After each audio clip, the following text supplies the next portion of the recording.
네, 오늘 우리가 지금 말씀을 나누고 있는 큰 주제는 참된 신앙의 길이에요.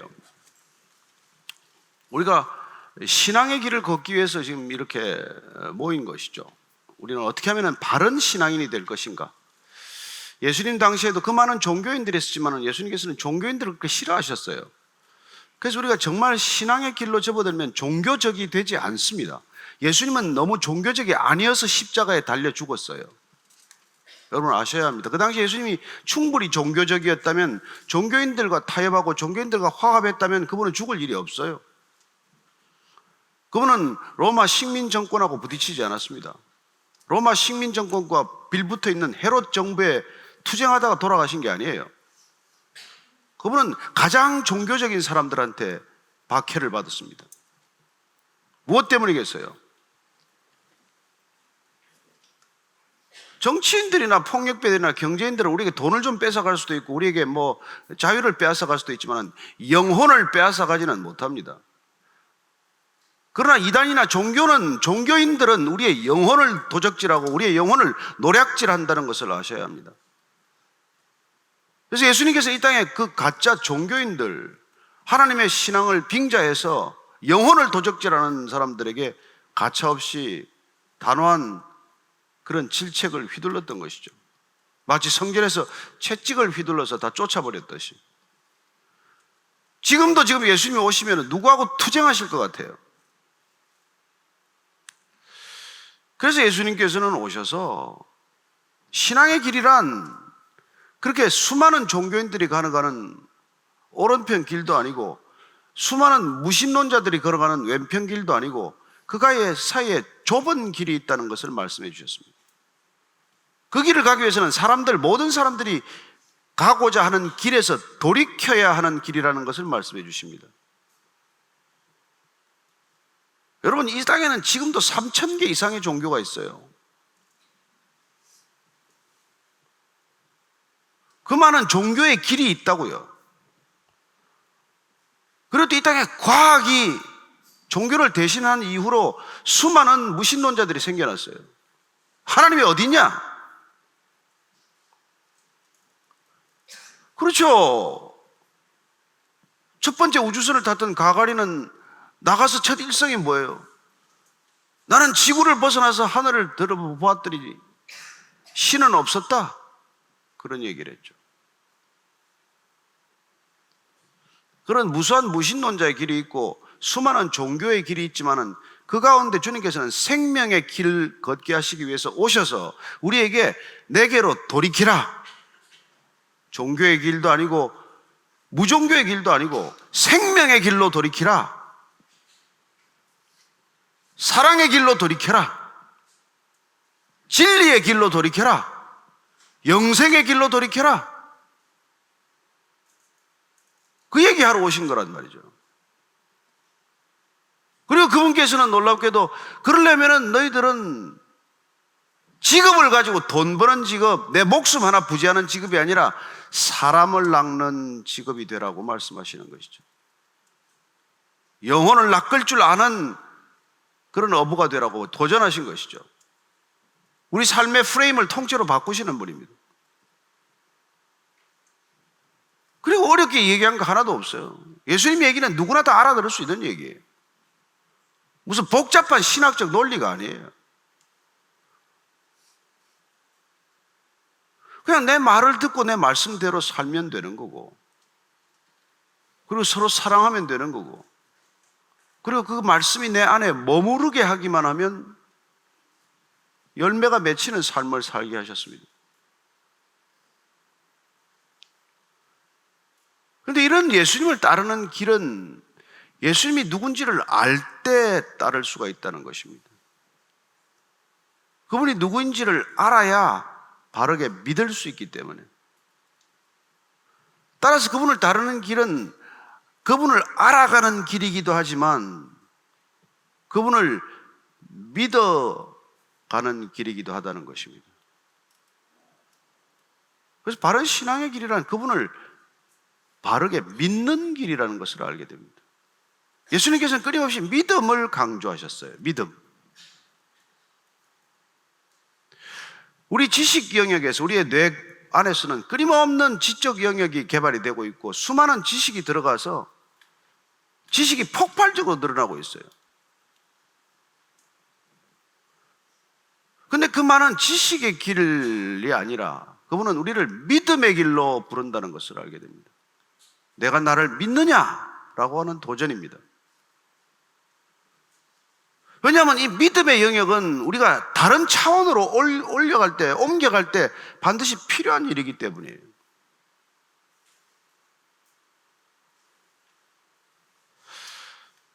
만약 예를 들어서 1차원에서 2차원으로 가는 길이 있고 2차원에서 3차원으로 도약하는 길이 있고 3차원에서 4차원으로 가는 길이 있을 때 이 길은 단순한 지식으로 갈 수 있는 길이 아니라 하나의 도약이 필요하다는 것을 알게 됩니다. 그 도약은 우리에게 무한이라고 하는 개념을 요구해요.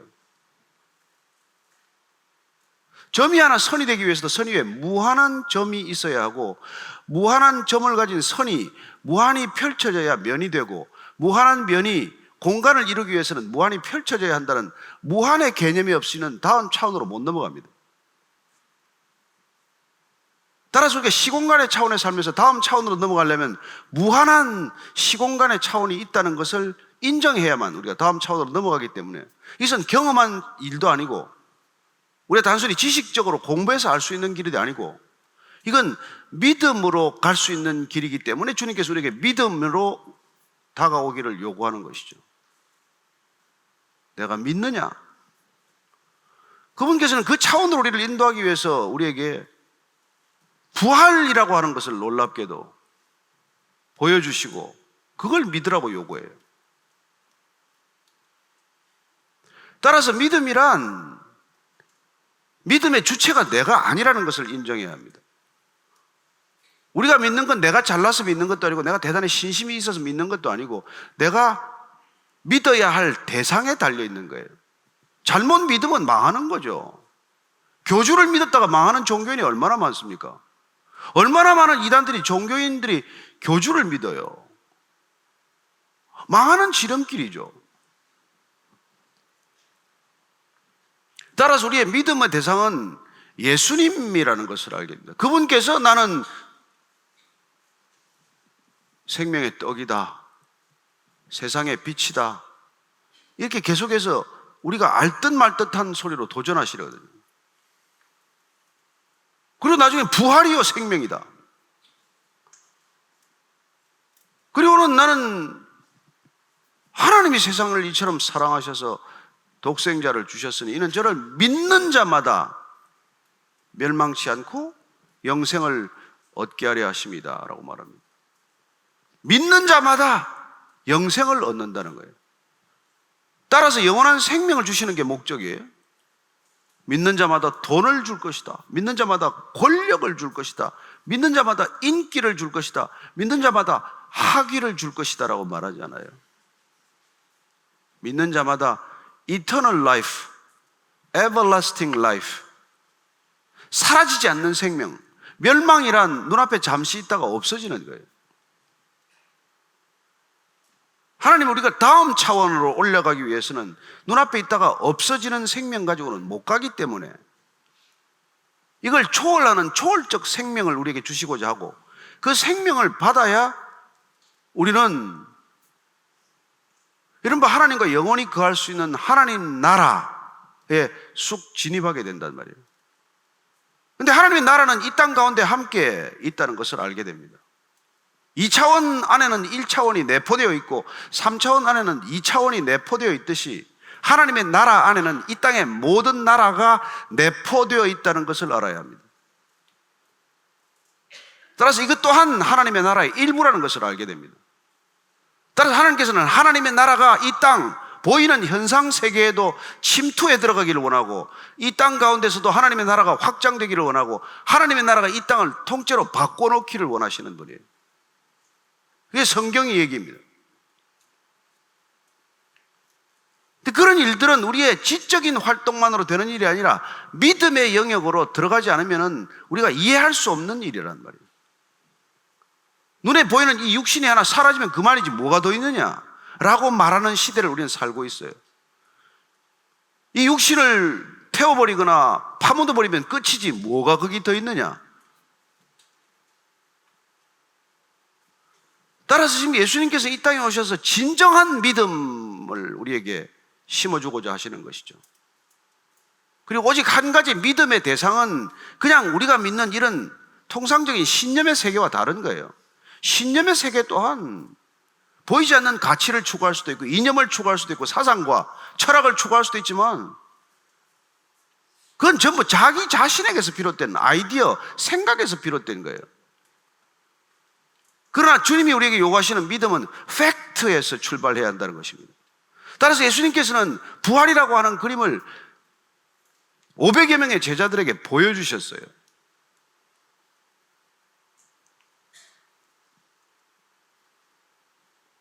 어떻게 죽은 사람이 살아납니까? 근데 부활하신 주님은 또 놀랍게도 그 마리아라고 하는 말도 안 되는 여자한테 먼저 나타나요. 울고 있기 때문에 달래주기 위해서. 방문을 걸어 잠그고 두려워서 덜덜 떨고 있는 제자들 앞에 쑥 나타납니다. 믿음을 다시 주기 위해서. 예수님을 3번씩 부인하고 갈릴리에 가서 고기나 잡고 나 인생 끝났다고 좌절해 있는 베드로를 만나 주십니다. 예수님은 부활하셔서 자기 자신을 못 박은 사람한테 나타나지 않아요. 우리 같으면 대제사장한테 나타나서 너네 죽은 줄 알았지? 빌라도에게 나타나서 얼마 확실히 살아라, 확실히 살아. 그 뭐 권력이 뭐라고 그렇게 대단하게 사람들 눈치나 보고 있어. 총독 몇 년 하겠다고 그래. 그런 얘기를 하고 싶은 게 인지상정이지만 예수님께서는 단 한 번도 그분을 만나면 두려워서 벌벌 떨 사람한테 나타나지 않습니다.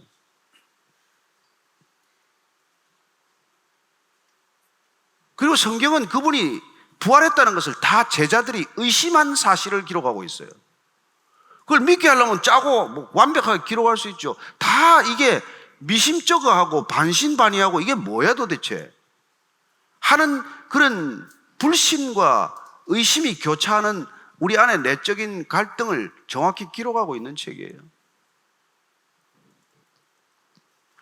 따라서 우리가 예수님을 따르는 길, 그 길은 우리가 예수를 아는 지적인 상태에 머무르지 않습니다. 부활이 믿어지는 경험이 필요하단 말이에요.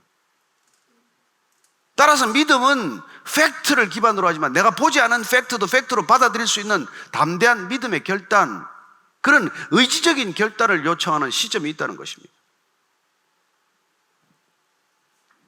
예수님이 제자들하고 다닐 때도 제자들에게 계속 이 믿음 없는 자들아, 믿음이 작은 자들아, 왜 두려워하느냐 이런 얘기를 계속해서 해요. 기적을 보고도 계속 못 믿으니까. 그리고는 뜻밖의 제자들한테는 믿음 좋다고 한 번도 칭찬한 적이 없는데 성경 사복음서를 보면 딱 두 사람에게 큰 믿음, 놀랄만한 믿음이라고 칭찬한 사건이 2번 있어요. 첫 번째 마태복음 15장에 나오는 가나안 여인, 마가복음에서는 수로보니게 여인이라고 하고 있는 이 여인이 믿음이에요. 귀신 들린 딸을 데리고 와서 어떻게든지 딸을 낳게 하겠다고 액을 복걸하는 여자에게 나는 유대인에게 부름받았지 이방인에게 부름받았지 않았다. 그 여인이 아니 주인의 상에서 떨어진 부스러기, 개는 부스러기도 먹지 않습니까? 내가 부스러기라도 먹게 해달라. 그랬더니 예수님께서 내 믿음이 크도다. 내 딸이 나았다. 믿음이란 자존심을 박살내는 데서부터 시작된다는 걸 보여주세요. 그 알량한 자존심, 내가 뭐나 되는 것처럼 여기는 뭐 내가 좀 믿어주는 것 같은 거들먹거림, 그런 사람 교회 많습니다. 내가 이 교회 좀 나가주지 뭐, 내가 헌금 좀 해주지 뭐. 그리고 와서는 주차에 온다라고 싸우고. 올 필요가 없는 분들이에요. 가서 돼지 지엽 열매를 조금 더 먹어야 되는데 너무 일찍 온 거예요. 나는 의지할 게 하나도 없습니다. 나는 개처럼 취급해도 됩니다. 내 딸이 낳을 수만 있다면. 이걸 믿음이라고 가르쳐 주세요. 누가복음 7장에 나오는 백부장도 마찬가지예요. 자기 집에 종이 병들었어요. 무슨 아내가 병든 것도 아니고 아들이나 딸이 병든 것도 아니고 그 하찮은 종이 병들었는데 어떻게든지 이 종의 병을 낫게 하려고 장로들한테 부탁하고 예수님한테 부탁을 해서 와서 제발 기도해 주면 나을 것 같습니다. 장로들이 와서 그 백부장이 좀 와달라는데 예수님 좀 가주셔야 되겠습니다. 왜냐하면 그 백부장이 우리 민족을 너무 사랑하고 우리를 위해서 회당을 지어주었습니다. 자기가 출석도 안 할 회당을. 예수님이 가는데 집 앞까지 왔는데 오지 말라고 그래요. 왜냐하면 랍비가 이방인의 집에 들어오는 건 수치를 겪는 일이기 때문에 그 백부장은 순간적으로 판단했을 거예요. 이분은 안 들어오시도 말씀으로만 명령하면 나을 수 있는 분인데 내가 이 집까지 초청을 해가지고 내 집에서 그런 그분의 이름이나 명성에 누르갑이 끼치면 어떡하지? 그래서 말씀만 하시면 내 종이 나을 것입니다. 그랬더니 예수님께서 너무 놀래가지고 내가 아직 이스라엘 땅에서 이만한 믿음을 본 적이 없어. 이 사람은 교회 출석하는 사람도 아니고 무슨 등록한 교인도 아니고 새신자 교육을 받는 것도 아니고 누구나 다 불신자라고 분류할 만한 사람인데 예수님께서는 이런 믿음을 본 적이 없다고 말합니다. 그 믿음은 뭐예요? 조건 없이 누군가를 사랑하는 거예요. 사랑할 가치가 없는 대상을 사랑하는 것을 믿음으로 말씀해 주신 것이죠. 믿음이란 이런 거야.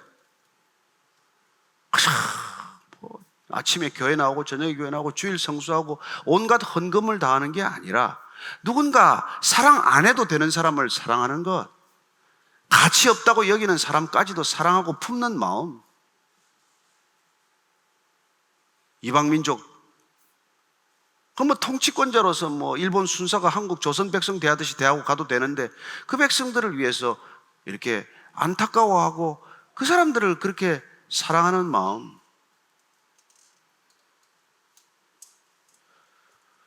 그렇습니다. 예수님께서는 우리가 믿음으로 걷는 삶, 믿음으로 사는 삶이 어떤 것인지를 이때까지 유대인들이 믿어왔던 믿음의 세계 전체를 송두리째 뒤집어 엎는 발언을 하신 거예요. 뭐가 믿음인지를 정확하게 말씀해 주시기 위해서 그분은 오셔서 놀랍게도 그분은 정말 우리로 요새 표현을 하면 자유로운 영혼으로 살다 가시고 술 좀 먹는 거 이런 거 아무 상관 안 하세요. 지금으로 치면 룸살롱 간 것도 마찬가지예요. 왜냐면 그 세리집에 가면은 막 파티가 벌어나는데 파티 플래너가 와가지고 그냥 걸쩍지근하게 그냥 파티 분위기를 만들어 놓고 가서 먹고 마신 거예요. 그리고 이 집에 오늘 구원이 이르렀다고 선포하세요. 왜냐하면 그 집 주인이 내 재산의 절반을 가난한 사람에게 나눠주겠다고 그랬거든.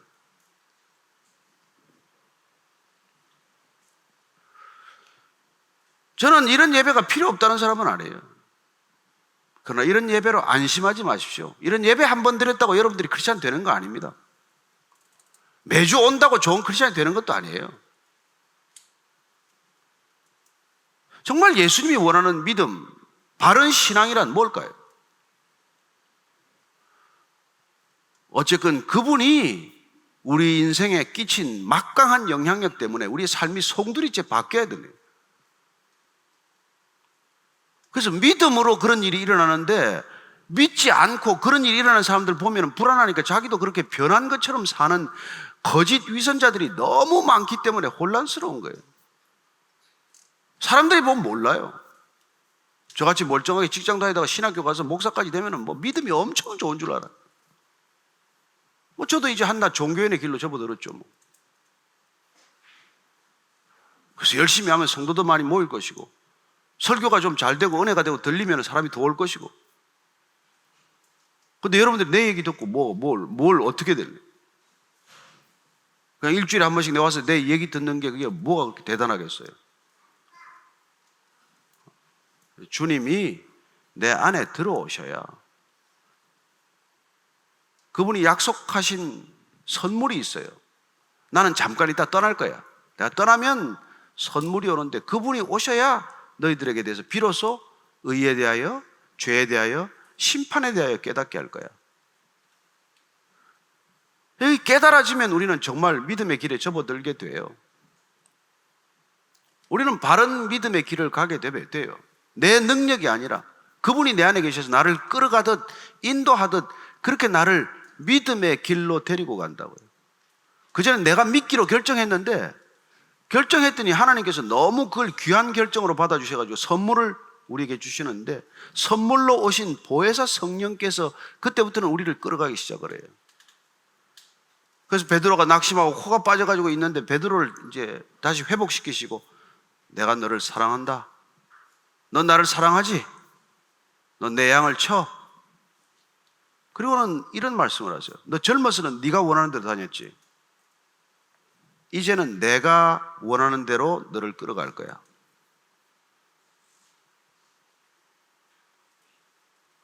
그래서 예수 믿는 거는 그분에 끌려다니는 삶이에요. 근데 그게 세상에 묶여 사는 어떤 삶보다도 자유롭다는 것을 기억하십시오. 그분이 우리를 이끌어가지 않으면 우리 세상 어딘가에 묶여 살게 됩니다. 내가 숭배하는 모든 것들에 묶일 것이고 내가 추구하는 모든 것들에 묶일 것이고 내가 숭배한 그것들이 나를 파멸시킬 때까지 내 인생이 일그러지는 것을 보게 될 것입니다. 지금 보고 있잖아요. 저는 여러분들이 기왕 믿겠다고 시작을 했으면 좋은 신앙의 길을 가는 게 이 시간의 목적이에요. 어떻게 해야 좋은 신앙인이 될 것인가? 지천에 깔려있는 종교인이 아니고 무슨 대단한 열심을 가진 종교인이 아니고 어떻게 하면 바른 신앙인의 길을 갈 수 있을까? 그건 여러분들 예수님과 성경의 기준이 안 되고서는 알 수 없는 길이에요. 저 같은 사람들 여러분 요구하겠죠. 매주 오십시오. 가능하면 아침에도 오시고 저녁에도 오십시오. 그리고 재산의 반을 교회에 헌금하세요. 속이지 말고. 뭐 이런 얘기를 하겠지만 그러나 예수님이 뭐라고 그러냐 말이에요.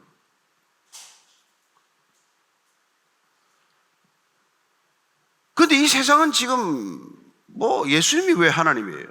인간 예수 밖에는 안 보이는데 십자가의 처참히 고통스럽게 죽어간 한 인간 예수밖에 안 보이는데 부활하신 예수라는 건 허상인데 있을 수 없는 얘기인데 그러나 여러분 부활하신 예수가 없다면 그렇게 수많은 사람들이 순교하지 않습니다. 순교한 사람들이 다 미쳐서 제정신이 아니어서 순교한 게 아니에요. 보이지 않는 사람의 눈에 안 보인 존재가 그에게는 분명히 지각되었기 때문에 음성을 들은 사람도 있고 환상을 본 사람도 있고 그분이 직접 들려준 말씀도 있으니까. 제가 8월 달에 세례 주신 분이 한 분 계신데 말기암 환자입니다만은 그분은 성경을 한 번도 본 적이 없어요. 마지막 임종이 가까워지는 시간에 극도의 고통 가운데서 하나님께서 한 번도 읽은 성경도 없는데 이 요한복음 3장 16절 말씀을 들려주셨습니다. 나타나셨어요. 그리고는 믿는 동생한테 물었어요. 이게 무슨 말이냐? 내가 너를 사랑해서 십자가를 지었다는 것, 내가 너를 멸망치 않고 영생을 얻게 하려 한다는 말이 이게 무슨 말이냐? 그래요. 저는 여러분들이 이 좋은 성경을 주신 것을 감사하십시오. 무슨 말인지를 몰라서 죽음의 마지막 문턱에까지 가도 그 말이 뭔지를 모르는 것보다 여러분들이 알고 가는 게 좋지 않겠어요? 그래서 오늘 한번 읽을 말씀은 마가복음 16장 마지막 말씀이에요. 마지막 말씀. 마지막 16장 14절에서 18절까지 말씀입니다. 같이 한 목소리로 한번 읽겠습니다. 시작. 그 후에 11제자가 음식 먹을 때 예수께서 그들에게 나타나사 그들의 믿음 없는 것과 마음이 완악한 것을 꾸짖으시니 이는 자기가 살아난 것을 본 자들의 말을 믿지 아니함일러라. 또 이르시되 너희는 온 천하에 다니며 만민에게 복음을 전파하라. 믿고 세례를 받는 사람은 구원을 얻을 것이요 믿지 않는 사람은 정죄를 받으리라. 믿는 자들에게는 이런 표적이 따르리니 곧 그들이 내 이름으로 귀신을 쫓아내며 새 방언을 말하며 뱀을 집어올리며 무슨 독을 마실지라도 해를 받지 아니하며 병든 사람에게 손을 얹어 나으리라 하시더라. 내가 이것을 믿느냐? 계속해서 물으십니다. 저는 여러분들이 믿음을 갖게 되기를 바라지만 그 믿음은 내 신념이나 내 경험에서 나오는 것이 아니라 추론이 아니라 하나님의 말씀에서 비롯된 것, 예수님의 약속에서 비롯된 것, 예수님이 내게 친히 말씀하신 데서 비롯된 것을 믿게 되시기를 바랍니다. 그걸 믿는 게 믿음이에요. 그 믿음이 우리 안에서 자라야 돼요. 그러면 두렵지 않습니다. 그러면 이 세상 힘들지 않아요. 견딜만 합니다. 내가 알지 못하는 능력이 생겨요.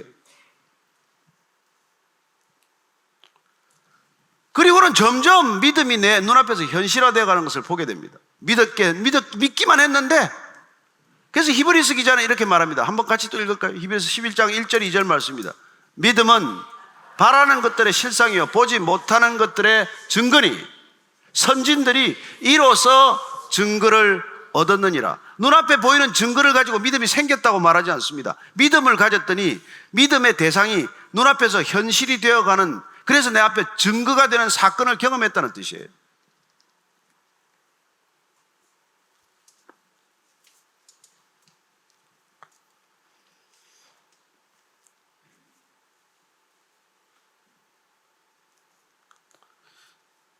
사도 바울이 그래요, 이런 말씀을 우리에게 남겨주었습니다. 로마서 1장 17절 한번 더 읽겠습니다. 시작.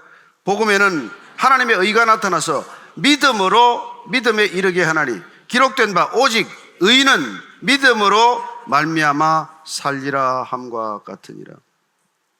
복음, 하나님이 우리를 구원하신다, 예수님이 우리를 구원하러 오셨다, 예수님은 우리에게 영생을 주셨다, 이걸 복음이라고 한다면 그 복음을 여러분들이 믿기만 하면 믿음에서 점점 더 큰 믿음으로 우리의 삶이, 지경이 확장되고 옮겨지기 시작을 해서, 그리고 우리는 믿음으로 살아가는 의로운 사람이 된다는 것입니다.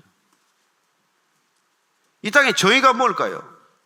얼마나 많은 정의론이 있습니까? 플라톤에서부터 롤스까지 수많은 정의에 관한 정의가 있지만, 그러나 우리는 하나님을 믿는 믿음이 이 땅의 유일한 의로움이라는 것을 고백하는 사람들이에요.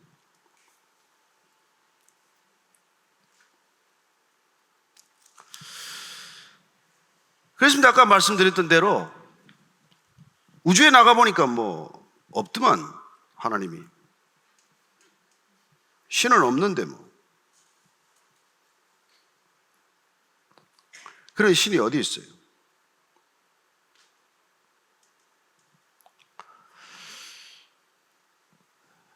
옛날에 공산 치하, 루마니아 치하에 있던 범브란트라는 목사님이 있었는데, 그 목사님이 감옥 생활 14년 동안 했는데, 감옥에서 이제 기독교 신자들 불러놓고 이제 훈시를 한 거예요. 신은 없다.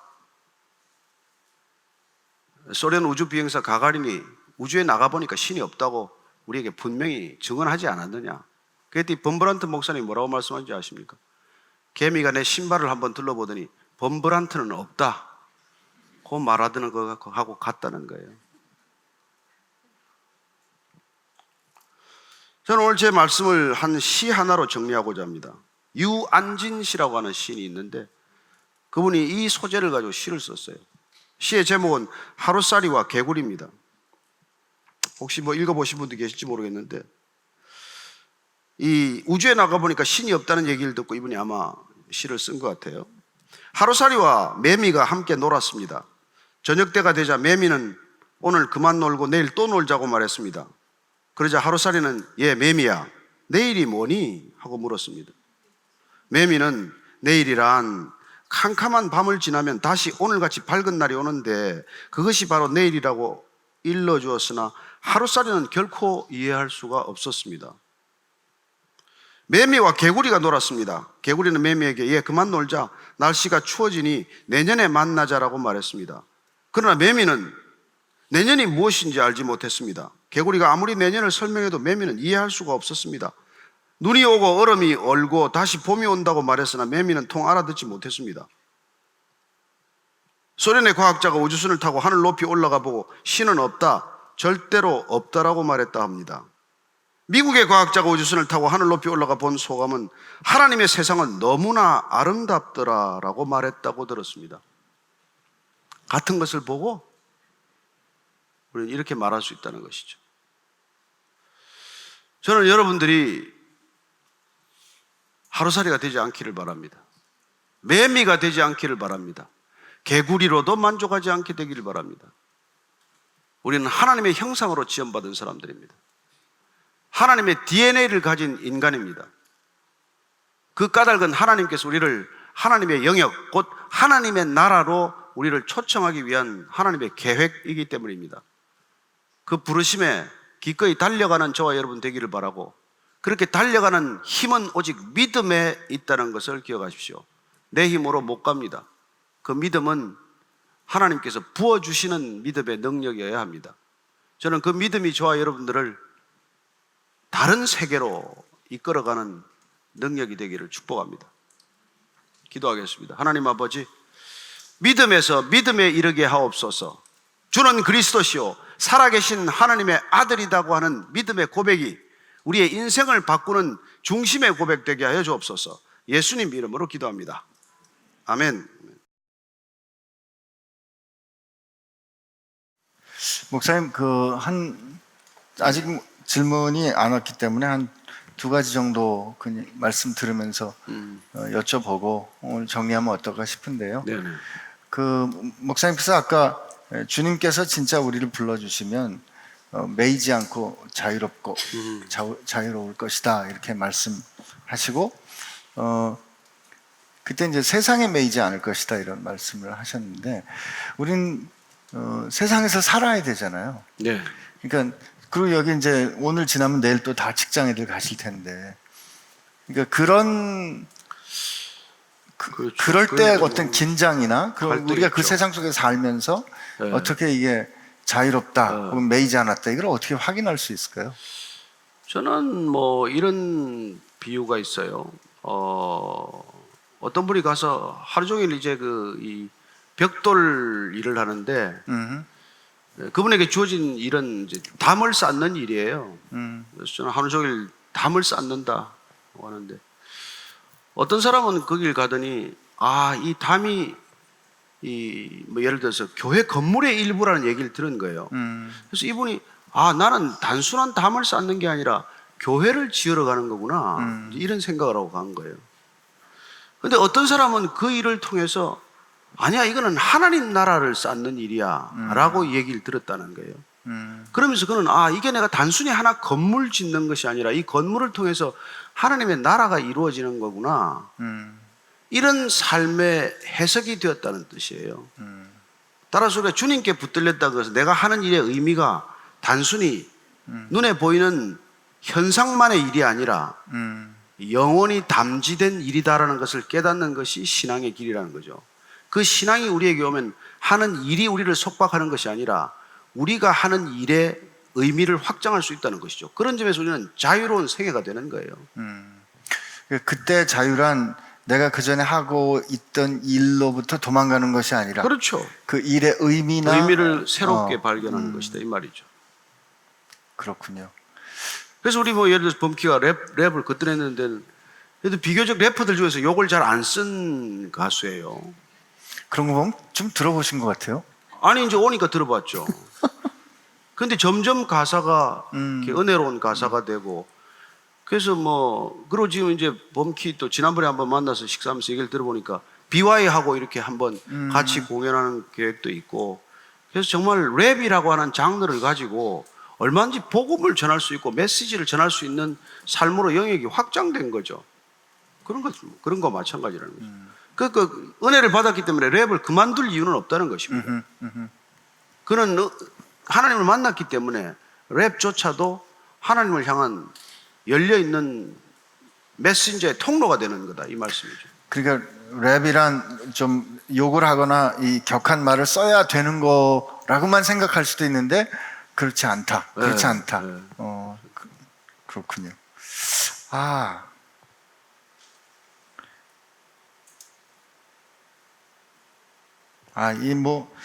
이 천주교와 기독교의 차이나 이런 것들을 꼭 이 짧은 시간에 여기서 여쭤보지 마시고요.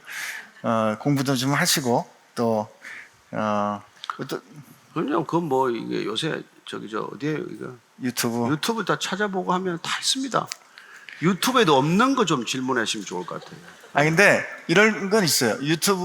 어느 유튜브를 봤더니 이렇게 설명하던데 이건 어떻습니까? 이럴 때 답을 해드릴 수 있을 것 같아요. 그러니까 이게 우리가 찾은 자료가 정말 신뢰할 만한 자료인지 이런 것들 좀 우리 도움이 될 것 같은데 한 가지만 말씀드리면 로마 교황청은 강력한 종교 시스템이에요. 어떻게 보면 단일 지배 시스템과 마찬가지 아니에요. 그런데 예수님은 중앙 집권적이지 않습니다. 예수님은 수많은 교회를 이 땅 가운데 씨앗으로 뿌렸을 뿐 그것이 하나의 거대한 권력 체계가 되기를 원하시는 분은 아니라는 것이죠. 아마 이미 질문을 들으신 것처럼 답을 하셨는데 어느 분이 이렇게 질문하셨어요. 목사님들도 혹시 매이는 게 남아 있는지 궁금합니다. 남아 있을 수 있죠. 특별히 목사가 된다는 게 이게 예를 들어서 신부나 승려가 된다는 것은 한번 출가를 경험하는 거 아니에요. 단절을 경험하는데 목사들은 그런 단절을 자칫하면 잘못 경험할 수 없을 수가 있다는 것이죠.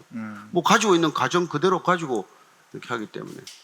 그러나 하나님께서는 반드시 하나님께서 부르실 때는 그런 단절을 경험하게 하십니다. 비록 같이 있어도 그런 단절의 시간을 광야의 삶이라고 부르는 것이죠. 그래서 누구에게나 우리는 광야의 시간이 있습니다. 하나님께서 부르셨다라고 할 때는 그런 과거와의 단절 내지는 광야의 시간이 반드시 있다는 것입니다. 목사님도 그 광야를 경험하신 거군요.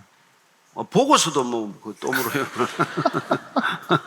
같이 가놓고 같이 걸어놓고. 근데 아까 설교하실 때 말씀을 들어보면 좀 철렁하기도 해요. 네.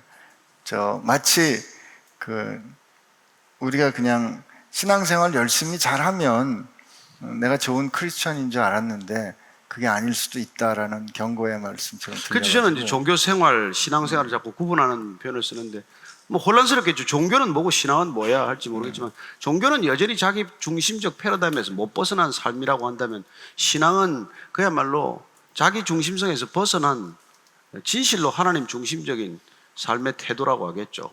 그래서 하나님 중심의 삶의 태도가 확립이 된 사람은 어디를 가나 자기의 기득권을 내세우지 않는 자기 권리를 스스로 포기하는 그래야 그 땅 가운데 그곳에 하나님의 나라가 임하도록 하는 그런 복의 통로가 된다는 것입니다.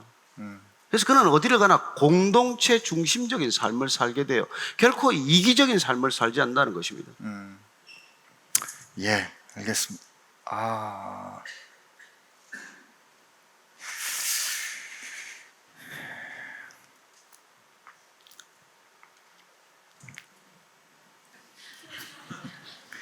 이 질문을 제가 너무 중간에서 이렇게 카트하는 것 같아가지고 그냥 질문만 읽어드리고 우리 목사님들이 따로 답을 드리도록 하겠습니다. 어제 방영된 그것이 알고 싶다 해서 은혜로 교회가 나왔습니다. 거기에서 타작이라고 나오던데 성경에서 의미하는 타작은 무엇인지요 하는 그 전에 이미 목사님 말씀하셨는데 교회라고 이름 붙었다고 해서 다 교회는 아닙니다. 그렇기 때문에 어저께 이단이라고 소개가 됐던 은혜로 교회의 그 교회는 성경이 말하는 교회가 아니기 때문에 그렇게 혼란스럽게 그것 때문에 고민하거나 물론 그것이 무엇인지 정확하게 분별하는 건 필요하지만 교회 아닌 것을 보고 왜 교회가 저렇지라는 혼란을 가지면 안 될 것 같아요. 네. 그렇죠. 수많은 이단들이 교회라고 이름 붙이고 또 수많은 빌딩들의 교회라고 이름 붙였지만은 어떤 건물과 어떤 제도와 교단과 교파도 교회가 될 수 없습니다. 예수님 말씀하신 교회는 예수님을 메시아라고 고백한 사람들, 그 사람들이 교회예요. 그래야 자기 중심성을 내려놓고 나는 죽고 내 안에 그리스도가 사신다는 고백을 하는 사람들의 무리, 단 두세 사람이라도 그 사람들이 교회란 말이에요. 그 교회는 어디든지 가도 이동이 가능한 것이 교회의 실상이죠. 우리가 이렇게 건물 지어놓고 거기다 십자가를 건다고 해서 그게 교회는 아니란 말이에요. 그 말이 아무리 혼용돼서 쓸지라도 그건 예배당일 뿐이고 사람이 모이는 처소, 회당일 뿐이지 그게 교회는 아니란 말이에요. 그 안에 주님의 이름으로 모인 사람들이 교회이고 그 사람들이 주님의 이름이 아니라 교주의 이름으로 모였다면 그건 이단이죠. 확실히 교회가 아니죠. 교회일 수가 없죠. 그래서 우리가 많이 교회에 대해서 혼란스럽지만은 저는 요새 이 시대에 쏟아지는 교회에 대한 비난 중에 대부분은 교회가 원래 아닌데 교회라고 사기치는 자들에게 대한 비난이에요. 진짜 교회는 속일 수가 없는 거예요. 진짜 교회는 비난받을 일이 없어요. 왜 비난받겠어요? 비난하는 그 사람을 위해서 기꺼이 죽겠다는데 왜 그 사람을 욕하겠어요? 당신 대신에 내가 손해보겠다는데, 그게 그리스도인인데 어떻게 그 그리스도인을 욕할 수 있어요? 목사님 말씀, 마지막 말씀은 좀 한편 철렁하기도 합니다. 우리가 뭐 자꾸 철렁철렁해. 뭐 요새 바로 안 사나 봐. 또 철렁하네 이거. 왜냐면 매일 병원에서 아이들 가르치거든요. 학생들 가르치는데 뭐 나름대로 힘드시죠, 사실은. 어쩌면 저도 그런 반성을 많이 합니다. 나는 이게 너무 도피한 거 아닌가, 현실에서. 맨날 믿는 사람들 틈에 끼어가지고.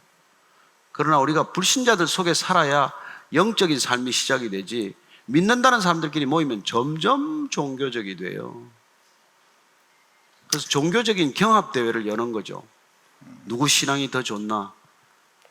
그렇게 눈에 드러나는 신앙의 척도를 가지고 살지만은, 우리가 세상 속에 들어가 살면, 불신자들이 압도적으로 많은 곳에 살면, 단 하나 내 혼자서 아무도 신앙생활을 하지 않는 사람 그 틈바구니에 살면, 그러면 그는 예수님만 의지하게 됩니다. 네.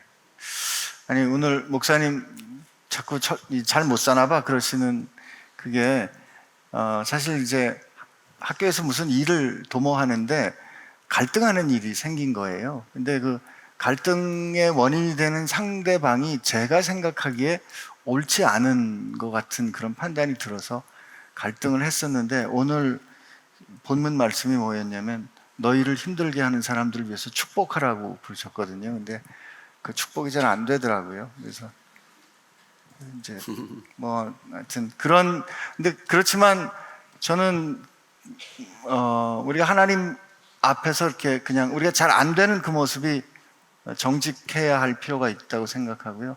오늘 목사님 일부 예배 때 하나님 앞에서 정직하세요, 사람이 아니라 하나님 앞에서 정직하세요, 그런 말씀하셨는데, 잘 안 된다고 생각이 될 때 하나님 앞에서 정직한 게 필요하지 않을까, 그런 생각 해봅니다. 그리고 아까 나온 그 타작마당하고 관련된 거는 성경을 그 맥락을 놓친 채 그 타작이라는 단어만 가지고 와서 자의적으로 해석한 아주 전형적인 좋은 예입니다. 그래서 하나님께서 말씀을 통해서 우리에게 주셨다는 것은 인간이 말씀을 이해하는 맥락, 또 이런 어떤 배경에서 이런 말씀이 나왔는가 하는 이런 것들을 우리에게 허락해 주신 건데, 그게 무시되고 자의적으로 사용했던 얘기 때문에 그걸 통해서도 하나님 말씀 어떻게 읽어야 하는지 배울 수도 있을 것 같아요. 오늘 질문은 여기까지 하려고 그랬는데 하나 이 말씀 그냥 네. 제가 전해드리고, 네. 사랑과 예수님의 십자가의 복음을 설교하고 세상에서는 부를 쌓고 아이들은 사립학교 유학에 이렇게 하시는 많은 종교인들의 모습을 봅니다. 그런 분들이 하시는 설교를 어떻게 들어야 합니까? 안 들으면 되죠. 저는 그 들으면 안 된다고 생각해요. 그게 너무 열내. 뭐 열내는 것도 아니고. 그래서 우리가 그 분별해야 된다는 것이죠. 그러니까 설교보다도 성경을 더 읽어야 되는데, 성경보다도 설교를 더 들으면 반드시 문제가 생깁니다. 저는 제가 이렇게 미국에서 한 이민교회 가서 집회를 한 적이 있는데, 저를 초청한 장로님이 평생도록 모든 설교를 거의 다 들었어요. 유명한 목사들 설교를 다 들었어요.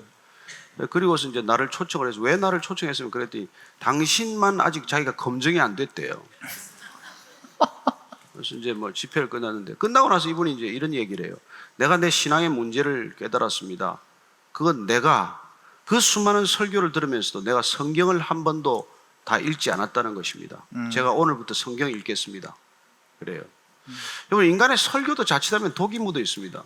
우리의 상처나 이런 것들이 있기 때문에, 따라서 설교가 도움이 될 수도 있지만 더 많은 설교들이 도움이 안 되는 설교가 더 많아요. 실제로 성경적인 설교는 그렇게 많지 않습니다. 신학자들의 조사에 따르면 90% 이상이 비성경적 설교라고 말합니다. 따라서 설교를 많이 듣는 것보다는 성경을 많이 읽는 게 훨씬 안전하다는 것입니다. 아무리 힘들어도. 저는 여러분들이 정말 설교를 1시간 들었으면 성경을 2시간 읽게 되기를 바랍니다. 아멘. 네. 예, 오늘 정리 잘 해주신 말씀인 것 같아요. 기도하고 마칠까요? 네. 오늘 떡 있다는 얘기 해주세요. 들으셨죠?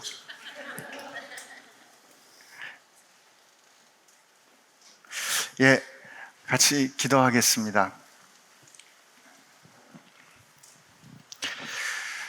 사람이 떡으로만 사는 것이 아니고 하나님이 주시는 말씀으로 사는 것이다 라고 하셨지만 저희들 잘 느껴지지 못했습니다. 주님이 살아계셔서 우리와 함께 하신다, 주님이 내 안에 계시고 내가 주님 안에 있다 라고 하셨지만 믿음으로 꿈꾸지 못했기에, 믿음으로 결정하지 않았기에, 믿음으로 선포하지 않았기에 저희들의 삶엔 늘 안 되는 게 많았고 변할 수 없는 일이 많았고 우리의 관계는 늘 아픈 채로 남아있던 것들이 많이 있었습니다. 그러나 주님을 따르는 것은 죽음을 이기시고 이 세상을 새롭게 하시는 그분을 믿고 따르는 것이라고, 그것이 진정한 신앙이라고 오늘 가르쳐 주셨사오니 그 변하지 않던 관계를 향하여 믿음으로 명령하게 하여 주옵시고, 나를 둘러싼 현실이 절대로 바뀌지 않을 거라고 굳게 믿었던 우리의 불신앙을 주님 앞에 회개할 수 있도록 하여 주옵시고, 우리 삶을 통하여 하나님의 아름다운 뜻으로 새롭게 창조하시는 그 하나님의 손을 볼 수 있는 믿음의 눈을 열어 주시어서 하나님, 오늘부터 종교의 삶을 불안하게 살아가는 것이 아니라 나를 붙들어 이끌어 가시는 주님의 손을 느끼며 사는 믿음의 삶 살게 하여 주옵소서.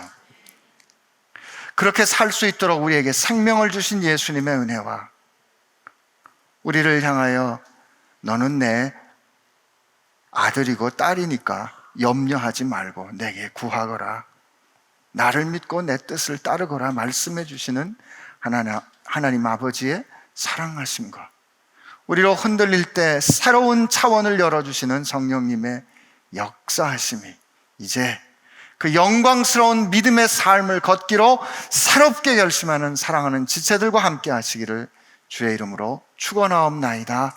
아멘.